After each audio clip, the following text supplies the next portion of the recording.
কুষ্টিয়ার দৌলতপুরে ইসলামী আন্দোলন বাংলাদেশের এক নেতার কাছ থেকে যুবদল নেতার বিরুদ্ধে চাঁদা দাবি ও প্রাণনাশের হুমকির অভিযোগ এনে সংবাদ সম্মেলন করা হয়েছে। শনিবার দৌলতপুর প্রেস ক্লাবে লিখিত বক্তব্যে প্রাকপুর ইউনিয়নের ২ নং ওয়ার্ডের সাধারণ সম্পাদক মোহাম্মদ আশিকুজ্জামান সুমন দাবি করেন, উপজেলা যুবদলের সিনিয়র যুগ্ম আহ্বায়ক মনিরুজ্জামান স্বপন ৭ মে হোয়াটসঅ্যাপে ৫৯,৫০,০০০ টাকা চাঁদা দাবি করেন। চাঁদা দিতে অস্বীকৃতি জানালে ৮ মে রাতে তার ব্যবসা প্রতিষ্ঠানে হামলা ও ভাঙচুরের চেষ্টা চালানো হয় এবং শ্বশুরকে গালিগালাজ ও হত্যার হুমকি দেওয়া হয় বলে অভিযোগ করা হয়। ঘটনার সময় তিনি উপস্থিত না থাকায় প্রতিষ্ঠান লক্ষ্য করে হামলার চেষ্টা হয় বলে দাবি করেন। তিনি ঘটনার তদন্ত ও দোষীদের শাস্তি চান। তবে অভিযুক্ত স্বপন অভিযোগ অস্বীকার করে বলেন, এটি ব্যবসায়িক লেনদেন ও হিসাব সংক্রান্ত বিরোধ, যা পার্টনারশিপের বিষয়। তিনি সুষ্ঠু তদন্ত ও ন্যায় বিচার দাবি করেন। প্রিয় সাংবাদিক ভাই বন্ধুগণ, আসসালামু আলাইকুম।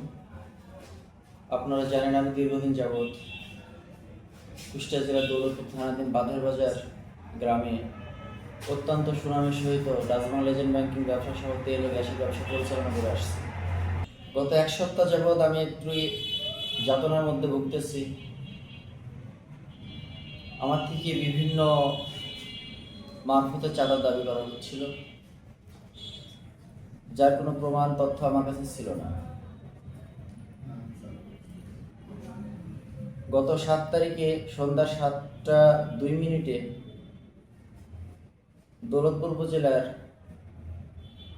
যুবদলের সিনিয়র যুগ্ম আহ্বায়ক মনিরুজ্জামান স্বপন তিনি ওনার হোয়াটসঅ্যাপে মারফত আমার কাছে মেসেজ পাঠায়, ওনাকে আমাকে ৫৯,৫০,০০০ টাকার চাঁদা দিতে হবে এবং সেই টাকা রেডি রাখতে বলা হয়।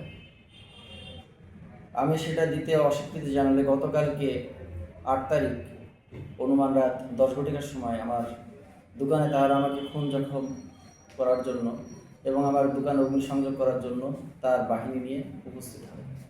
আজকে আমি সুমন, আশিকুজ্জামান সুমন, যদি এইভাবে চাঁদাবাজদের দৌরাত্মের শিকার হই, না জানি আমার অজ্ঞাতসারে এবং মাননীয় এমপি মহোদয়ের অজ্ঞাতসারে কত ব্যক্তি মুখ না খুলে চাঁদা দিতে বাধ্য হচ্ছে। আমি চাই এই চাঁদাবাজদের নির্মূল করা হোক এবং দৌলতপুরবাসী, ব্যবসায়ী সহ সর্বস্তরের মানুষের মধ্যে স্বস্তি ফিরে আসুক।